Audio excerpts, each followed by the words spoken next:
राम राम राम।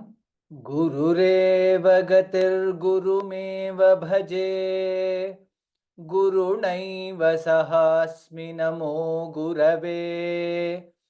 न गुरोः परमं शिशुरस्मि गुरोः, मतिरस्ति गुरौ मम पाहि गुरो। गुरुरेव गतिर्गुरुमेव भजे, गुरुणैव सहास्मि नमो गुरवे। न गुरोः परमं शिशुरस्मि गुरोः, मतिरस्ति गुरौ मम पाहि गुरो। गुरुरेव गतिर्गुरुमेव भजे, गुरुणैव सहास्मि नमो गुरवे। न गुरोः परमं शिशुरस्मि गुरोः, मतिरस्ति गुरौ मम पाहि गुरो। शारदा शारदाम्बोजवदना वदनाम्बुजे, सर्वदा सर्वदास्माकं सन्निधिं सन्निधिं क्रियात्। हयग्रीव हयग्रीव हयग्रीवेति यो वदेत्, तस्य निस्सरते वाणी जह्नुकन्या प्रवाहवत्। असाध्य साधक स्वामिन्, असाध्यं तव किं वद। रामदूत दया सिन्धो, मत्कार्यं साधय प्रभो। शुक्लाम्बरधरं विष्णुं शशिवर्णं चतुर्भुजं, प्रसन्नवदनं ध्यायेत् सर्वविघ्नोपशान्तये। नारायणं नमस्कृत्य नरं चैव नरोत्तमं, देवीं सरस्वतीं व्यासं ततो जयमुदीरयेत्। व्यासं वसिष्ठनप्तारं शक्तेः पौत्रमकल्मषम्, पराशरात्मजं वन्दे शुकतातन्तपोनिधिम्। सशङ्खचक्रं सकिरीटकुण्डलं सपीतवस्त्रं सरसीरुहेक्षणं, सहारवक्षस्थलशोभिकौस्तुभं नमामि विष्णुं शिरसा चतुर्भुजम्। छायायां पारिजातस्य हेमसिंहासनोपरि, आसीनमम्बुदश्याममायताक्षमलङ्कृतम्। चन्द्राननं चतुर्बाहुं श्रीवत्साङ्कितवक्षसं, रुक्मिणी सत्यभामाभ्यां सहितं कृष्णमाश्रये। ॐ विश्वस्मै नमः। विश्वं विष्णुर्वषट्कारो भूतभव्यभवत्प्रभुः, भूतकृद्भूतभृद्भावो भूतात्मा भूतभावनः। वनमाली गदीशार्ङ्गी शङ्खी चक्री च नन्दकी, श्रीमान्नारायणो विष्णुर्वासुदेवोऽभिरक्षतु। वनमाली गदीशार्ङ्गी शङ्खी चक्री च नन्दकी, श्रीमान्नारायणो विष्णुर्वासुदेवोऽभिरक्षतु। वनमाली गदीशार्ङ्गी शङ्खी चक्री च नन्दकी, श्रीमान्नारायणो विष्णुर्वासुदेवोऽभिरक्षतु। श्रीवासुदेवोऽभिरक्षतु वो नम इति। Ram Ram Ram. Welcome to all of you for today's class of Learn to Chant Vishnu Sahasranama Stotram. We are approaching the fag end of this particular course, this batch course of Learn to Chant Vishnu Sahasranama Stotram. Maybe in next 3 to 4 classes, we should be able to complete in terms of the syllabus, what we have prescribed for this course. We might be able to complete it based on Bhagavan's Ichha. We will continue. What all we have covered till now is we started off with learning to understand some of the basic pronunciation tips of in Sanskrit, when we are chanting any shlokas, what are some of the pronunciation tips? That's what we learned. Then we continued learning with Purva Pitika, starting from Shuklam Bharadharam Vishnum till Chayayam Parijatasya we learned. And then we moved on to learning to chant Vishnu Sahasranama Stotram, starting from Vishwam Vishnu Roshatkaro. Then we did learned till Vanamali Gadi Sharangi, 108 shlokas. After that, we also had several practice sessions where most of us got opportunity to kind of practice in the class, and maybe we improved in terms of our chanting. Starting last class, we started learning the Phalashruti. So in the last class, we learned the first 10 shlokas of Phalashruti. We will continue doing that. We'll continue learning the next few shlokas in today's class. That is what we have for today. Shivani, will you be able to chant 1 to 10 pa? Yes, Mahodaya. Shri Bhishma Uvacha. Shri Bhishma Uvacha Itedam Kirtaniyasya Keshavasya Mahatmanah Namnam Sahasran Divyanam Asheshena Prakirtitam Ya idam shrinuyan nityam Yaschapi Parikirtayet Nashubham prapnuyat kinchit Somutreha chamanavah Vedanta go brahmanasyat Kshatriyo vijayi bhavet Vaishyo dhana samriddha syat Shudra sukhamavapnuyat Dharmarthi prapnuyat dharmam Artharthi charthamapnuyat Kamanavapnuyat kami Prajarthi chapnuyat prajam Bhaktimanyas sadotthaya Shuchistadgatamanasah Sahasram Vasudevasya Namnametat prakirtayet Yashah prapnoti vipulam Jnati pradhanyameva cha Achalam shriyamapnoti Shreyah prapnotyanuttamam Na bhayam kvachidapnoti Viryam tejascha vindati Bhavatyarogodyutiman Balarupa gunanvitah Rogarto muchyate rogat Baddho muchyeta bandhanat Bhayan muchyeta bhitastu Muchyetapanna apadah Durganyati taratyashu Purushah purushottamam Stuvannama sahasrena Nityam bhakti samanvitah Vasudevashrayo martyah Vasudeva parayanah Sarva papa vishuddhatma Yati brahma sanatanam Navasudeva Bhaktanam. Navasudeva bhaktanam Navasudeva bhaktanam Ashubham Vidyate Kvachit. Ashubham vidyate kvachit Ashubham vidyate kvachit Janma Mrityu Jara Vyadhi Bhayam.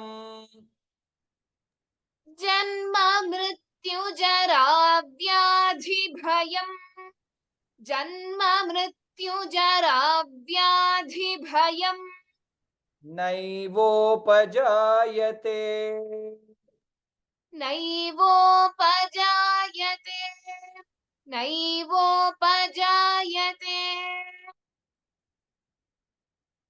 As all of you know, we are learning the Phalashruti of Vishnu Sahasranama.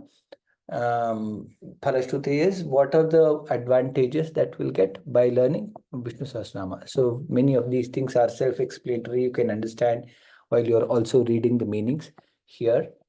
In the shloka, na Vasudeva Bhaktanam Bha Mahaprana, half ka and ta, many times we have seen Bhaktanam Ashubham Bha Mahaprana Vidyate Ashubham Vidyate Kvachit Janma Mrityu Jara Vyadhi Bhayam. This is one single word. Vyadhi Dha Mahaprana and Bha is also Mahaprana. Vyadhi Bhayam. Janma Mrityu Jara Vyadhi Bhayam Naivopajayate. So since here ideally we should have split in the pada Janma Mrityu Jara Vyadhi Bhayan Naivopajayate. But since it is one single word, Janma Mrityu Jara Vyadhi Bhayam Naivopajayate. So in the second line, how we chant as? We include this also and chant as Janma Mrityu Jara Vyadhi Bhayan Naivopajayate. Anuswara followed by Nakara, hence additional Nakara comes here.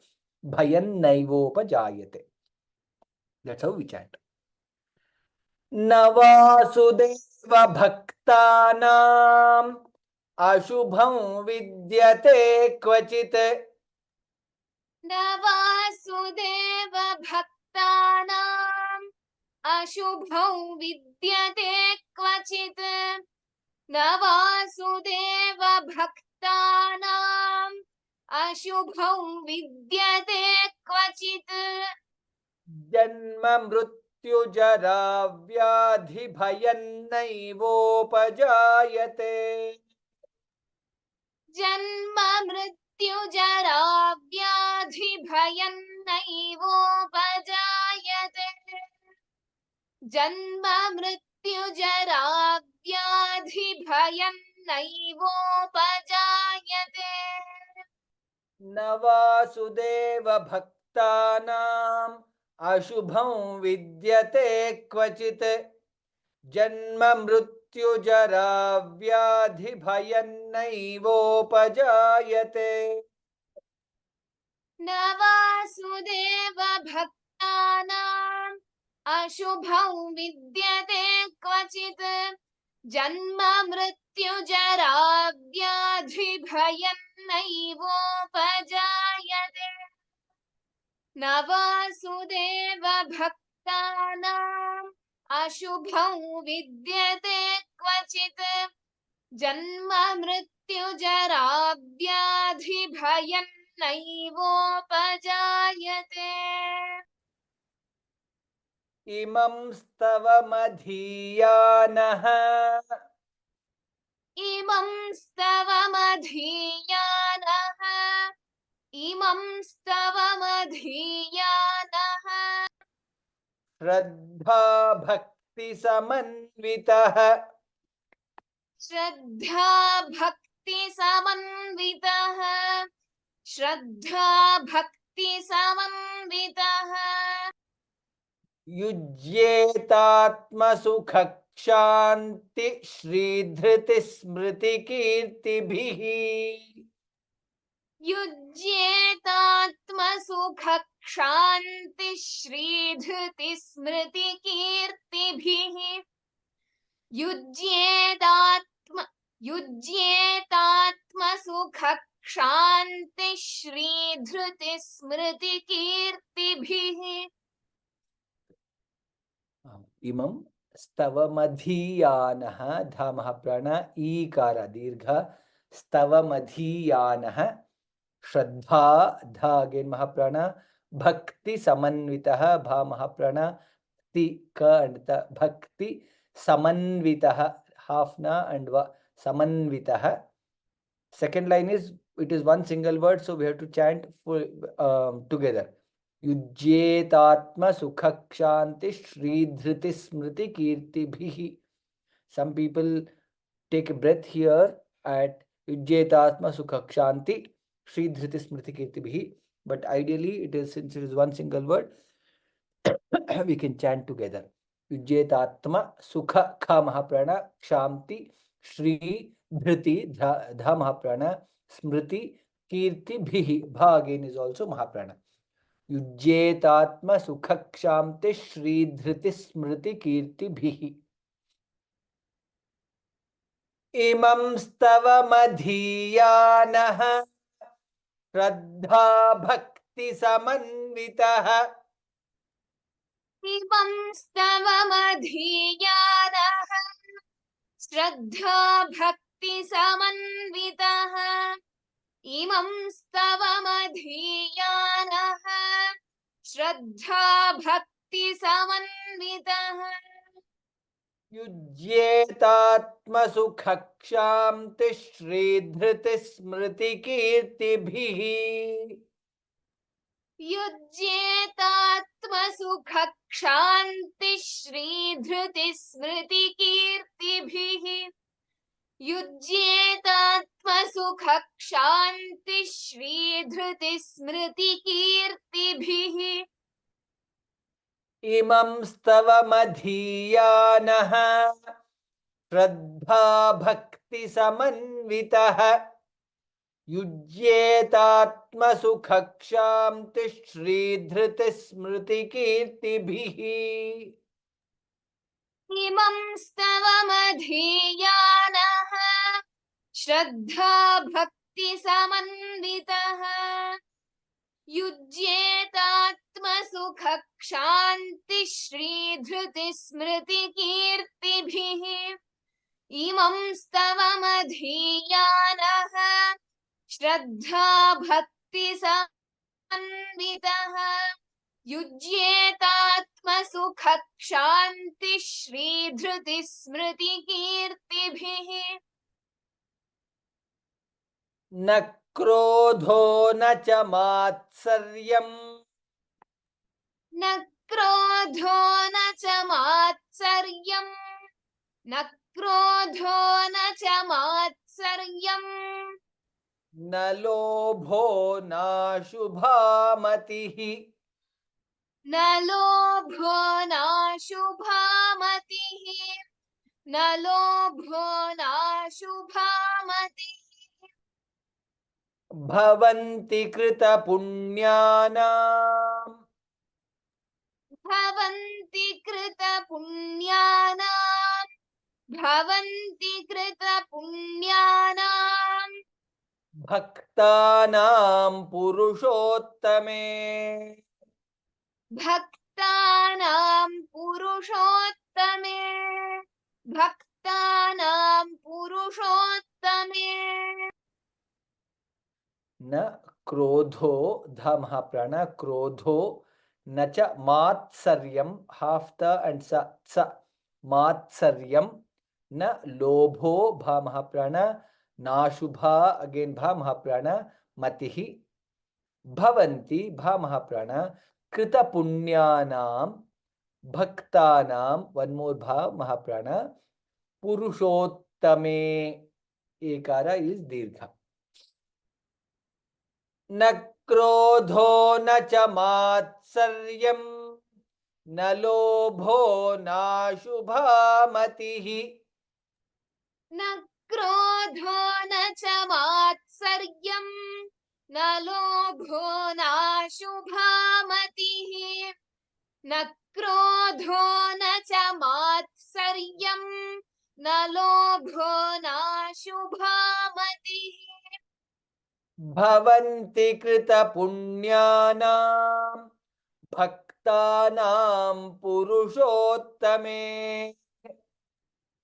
भवन्ति कृतपुण्यानां भक्तानां पुरुषोत्तमे.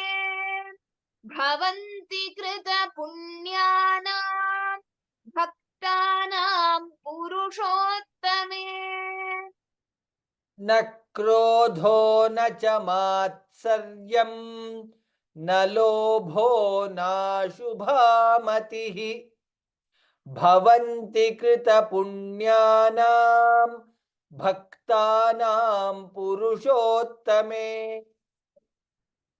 न क्रोधो न च मात्सर्यं न लोभो नाशुभामतिः भवन्ति कृतपुण्यानां भक्तानां पुरुषोत्तमे न क्रोधो न च मात्सर्यं न लोभो नाशुभामतिः भवन्ति कृतपुण्यानां भक्तानां पुरुषोत्तमे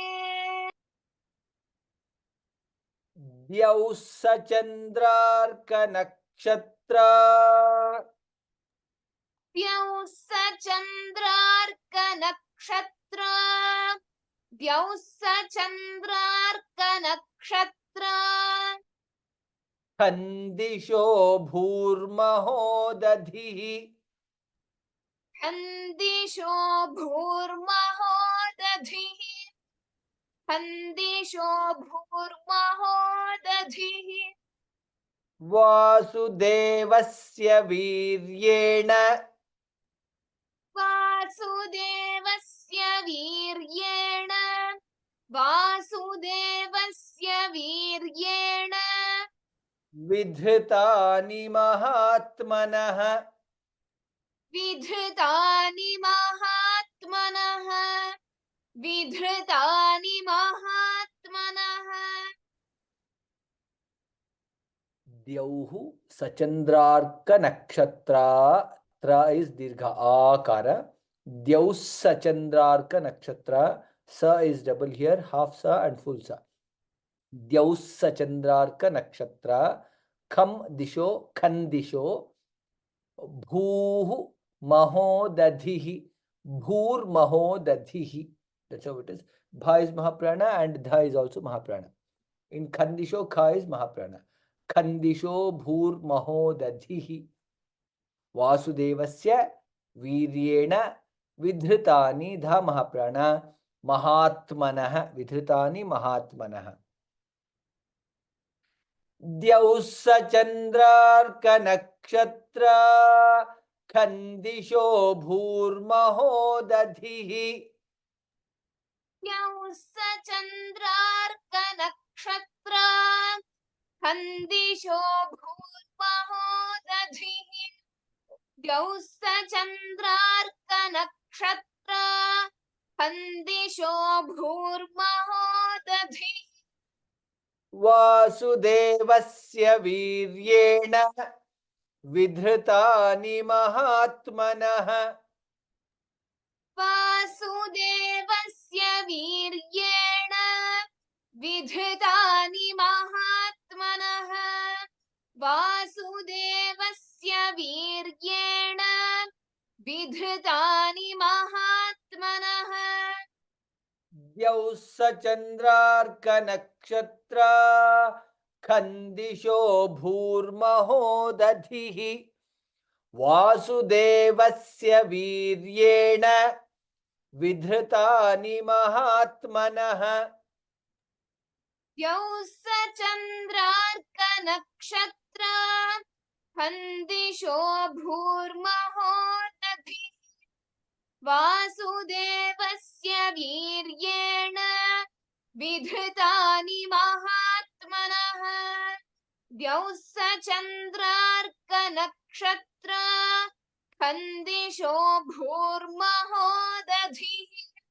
वासुदेवस्य वीर्येण विधृतानि महात्मनः ससुरासुरगन्धर्वम् ससुरासुरगन्धर्वम् ससुरासुरगन्धर्वम् सयक्षोरगराक्षसम् सयक्षोरगराक्षसम् सयक्षोरगराक्षसम् जगद्वशे वर्ततेदम् जगद्वशे वर्ततेदं जगद्वशे वर्ततेदं कृष्णस्य सचराचरम् कृष्णस्य सचराचरं कृष्णस्य सचराचरम् ससुरासुरगन्धर्वं धमः प्रण ससुरासुरगन्धर्वं स यक्षोरग राक्षसं यक्षोरग स यक्षोरग राक्षसं जगद्वशे जगद्वशे वर्ततेदं कृष्णस्य सचराचरं रा इस् दीर्घ सचराचरम् ससुरासुरगन्धर्वं स यक्षोरगराक्षसम्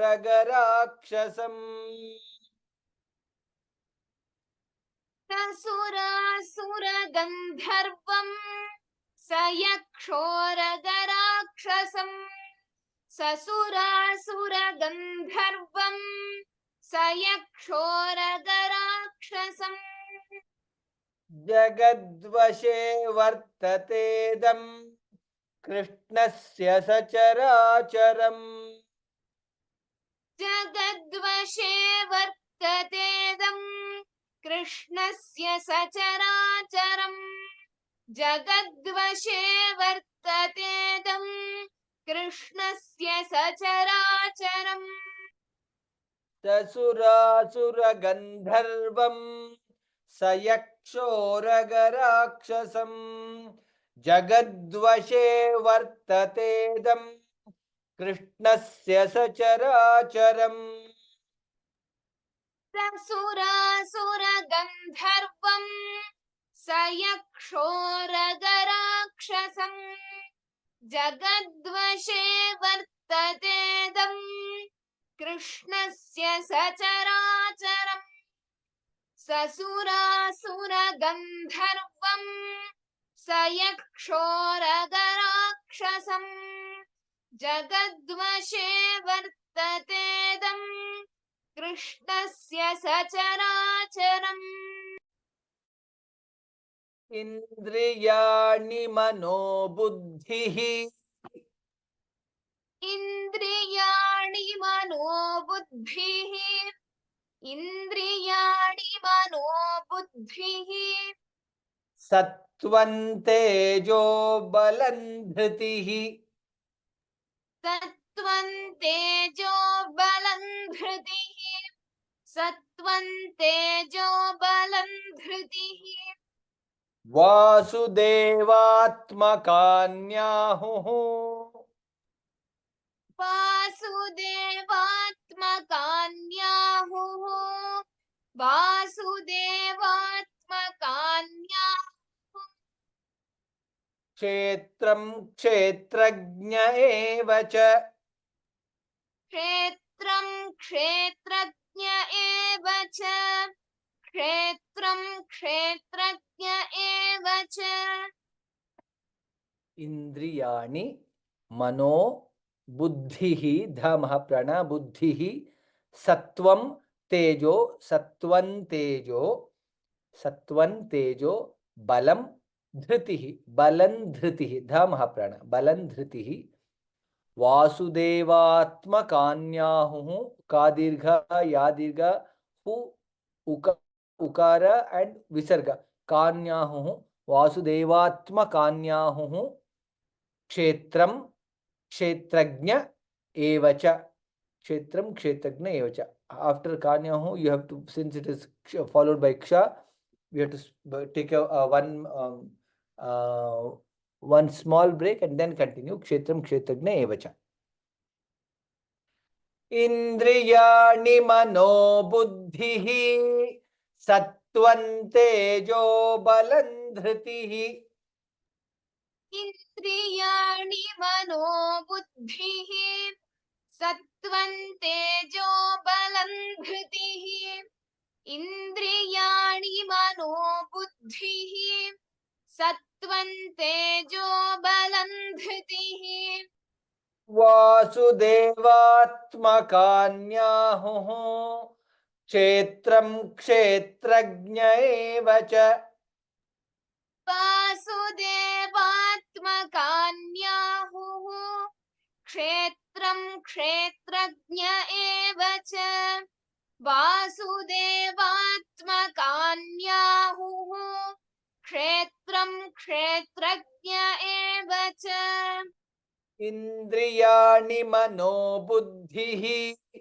सत्त्वं तेजो बलं धृतिः वासुदेवात्मकान्याहुः क्षेत्रं क्षेत्रज्ञ एव च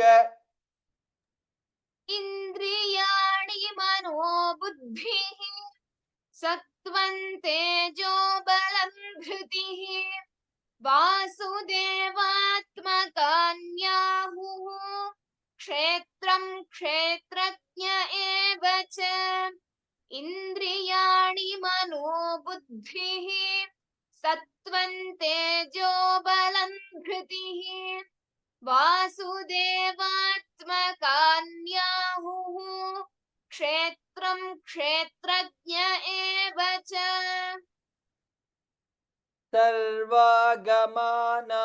सर्वागमानामाचारः सर्वागमानामाचारः सर्वागमानामाचारः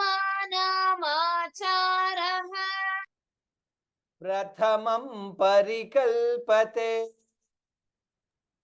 प्रथमं परिकल्पते प्रथमं परिकल्पते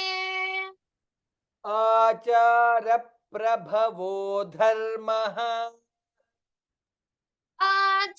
आचारप्रभवो धर्मः आचारप्रभवो धर्मः धर्मस्य प्रभुरच्युतः धर्मस्य प्रभुरच्युतः धर्मस्य प्रभुरच्युतः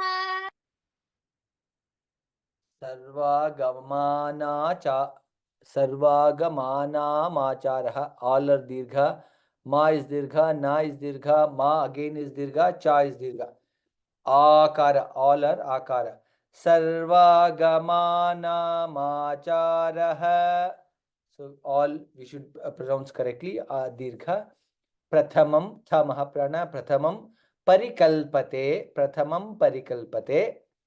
आचार प्रभवो भा महाप्राण धर्मः ध again is महाप्राण धर्मस्य ध महाप्राण प्रभुरच्युतः भा is also महाप्राण प्रभुरच्युतः च and या अच्युतः च and या अच्युतः सर्वागमानामाचारः प्रथमं परिकल्पते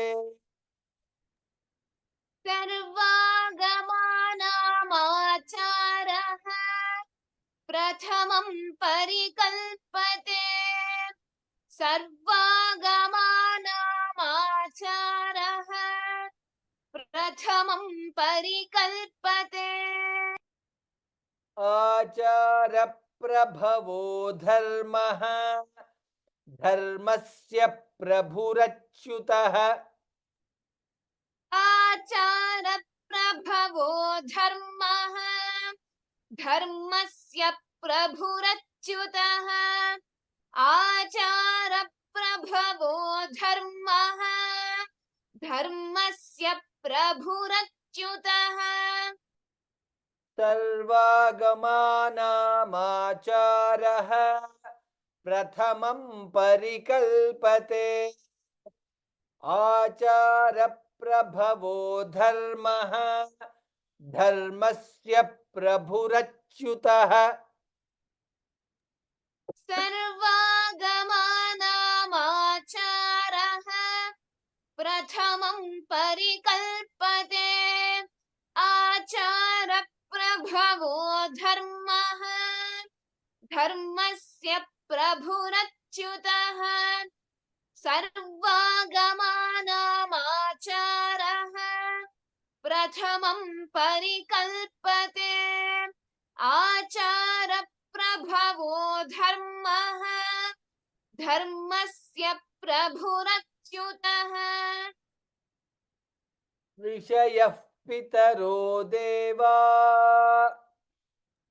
ऋषयः पितरो देवा ऋषयः पितरो देवा महाभूतानि धातवः महाभूतानि धातवः महाभूतानि धातवः जङ्गमञ्चेदम् जङ्गमञ्चेदम् जङ्गमञ्चेदम् जगन्नारायणोद्भवम् जगन्नारायणोद्भवम् जगन्नारायणोद्भवम् ऋषयः पितरो विसर्गा followed by pakara, hence ऋषयः पितरो देवा महाभूतानि भा महाप्राण ऊकार दीर्घ भूतानि धातवः again dha is mahaprana akara धातवः जङ्गमाजङ्गमं चेदं जङ्गमाजङ्गमञ्चेदं च ञ and च मंचेदम जङ्गमाजङ्गमञ्चेदं जगन्नारायणोद्भवम्. Here nakara is twice, double na. Jagannarayanodbhavam. Bha is also mahaprana. Jagannarayanodbhavam.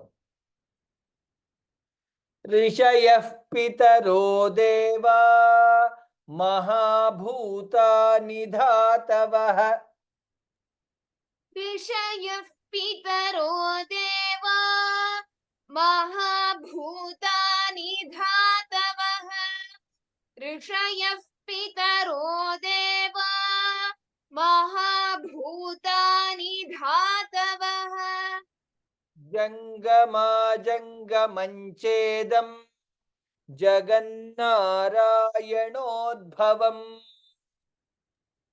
जङ्गमाजङ्गमञ्चेदम् जगन्नारायणोद्भवम् जङ्गमाजङ्गमञ्चेदम् जगन्नारायणोद्भवम् ऋषयः पितरो देवा महाभूतानि धातवः जङ्गमाजङ्गमञ्चेदं जगन्नारायणोद्भवम् ऋषयः पितरो देवा महाभूतानि धातवः जङ्गमाजङ्गमञ्चेदम् जगन्नारायणोद्भवम् ऋषयः पितरो देवा महाभूतानि धातवः जङ्गमाजङ्गमञ्चेदम् जगन्नारायणोद्भवम् योगो ज्ञानं तथा साङ्ख्यम् योगो ज्ञानं तथा साङ्ख्यम् योगो ज्ञानं तथा साङ्ख्यम् विद्या शिल्पादिकर्म च विद्या शिल्पादिकर्म च विद्या शिल्पादिकर्म च वेदाशास्त्राणि विज्ञानम् वेदाशास्त्राणि विज्ञानम् वेदाशास्त्राणि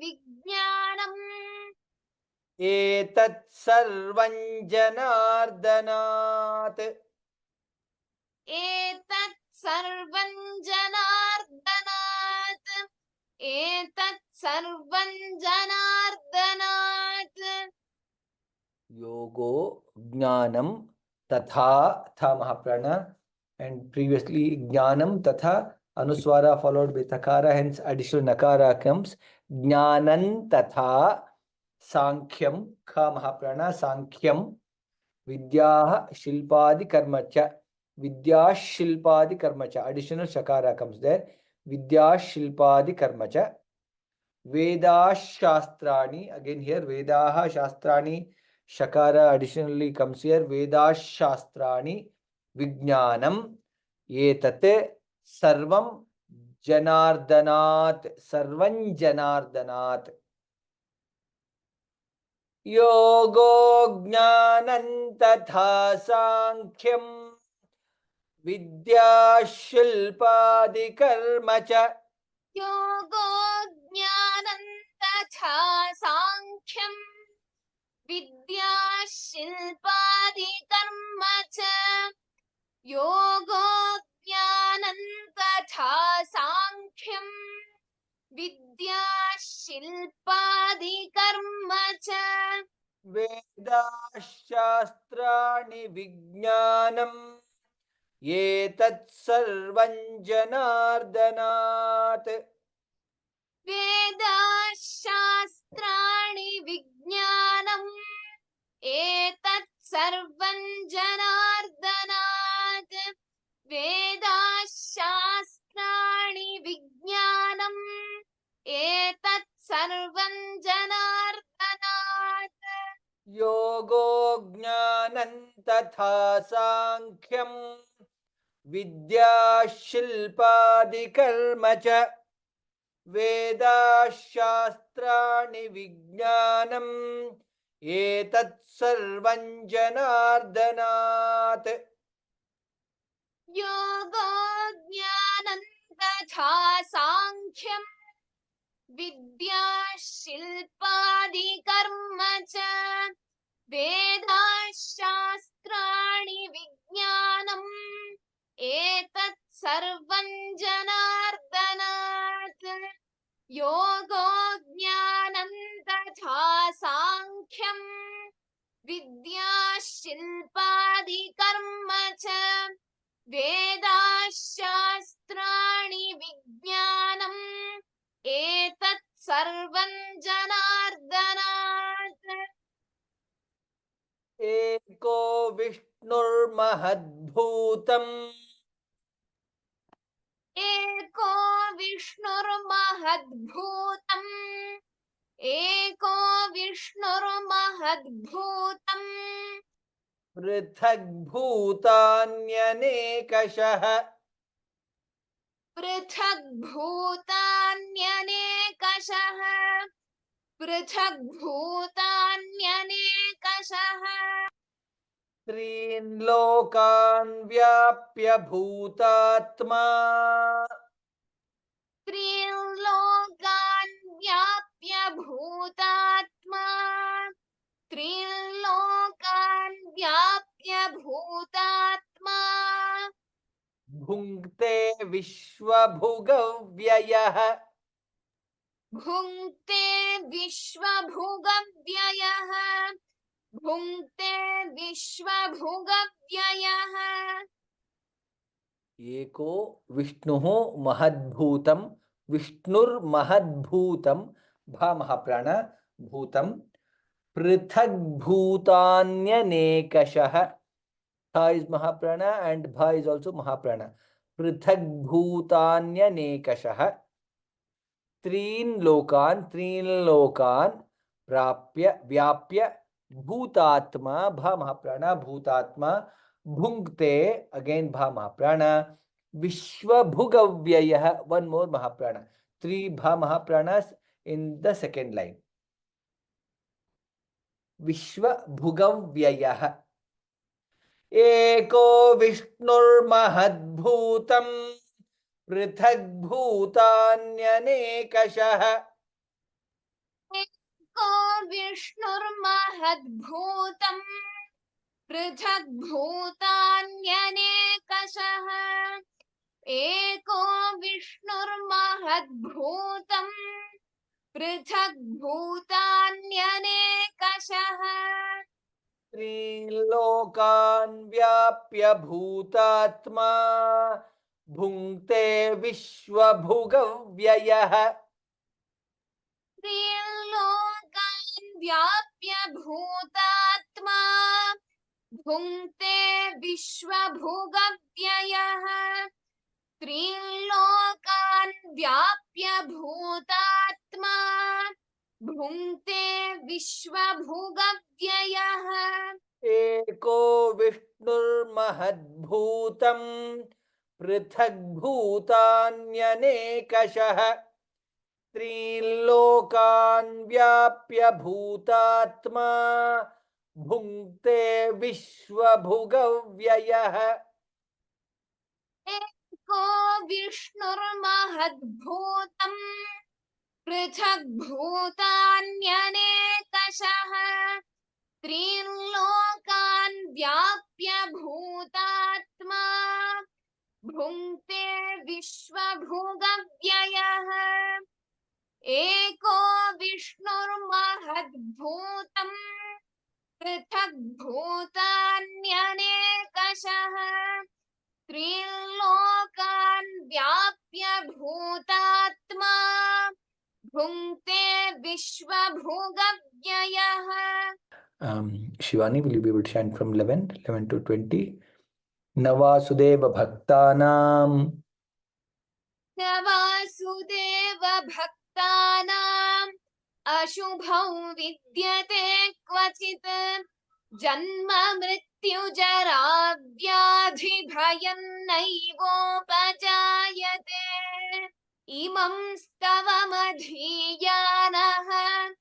श्रद्धा भक्ति समन्वितः युज्येतात्मसु भक्षान्ति श्रीधृति स्मृति कीर्तिभिः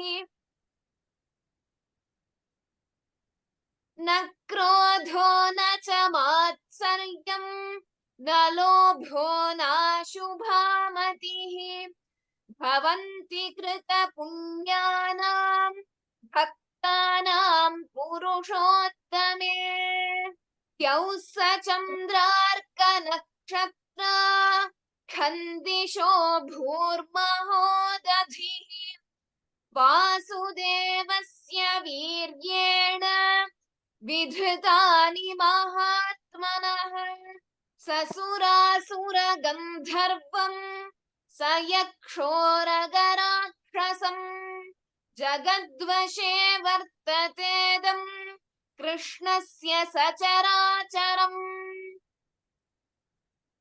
इन्द्रियाणि मनोबुद्धिः सत्त्वं तेजो बलं धृतिः वासुदेवात्मकान्याहुः क्षेत्रं क्षेत्रज्ञ एव च सर्वागमानामाचारः प्रथमं परिकल्पते आचारप्रभवो धर्मः धर्मस्य प्रभुरच्युतः ऋषयः पितरो देवा महाभूतानि धातवः जङ्गमञ्चेदम् जगन्नारायणोद्भवम् योगो ज्ञानं तथा साङ्ख्यं विद्या शिल्पानि कर्म च वेदाः शास्त्राणि विज्ञानम् एतत् सर्वं जनार्दनात् एको विष्णुर्महद्भूतं पृथग्भूतान्यनेकशः त्रिलोकान् व्याप्य भूतात्मा भुङ्क्ते विश्वभुगव्ययः सर्वे भवन्तु सुखिनः सर्वे सन्तु निरामयाः सर्वे भद्राणि पश्यन्तु मा कश्चित् दुःखभाग् भवेत् ॐ शान्ति शान्ति शान्तिः Ram. Thanks for joining today's class. If you have any questions, you can type your questions. I can try answering some of those. Krita Punyanam or Krita Punyanam or Punyayanam. Shloka. It is Bhavanti Krita Punyanam. That is what I guess it was there. Somebody asked that question. 13th.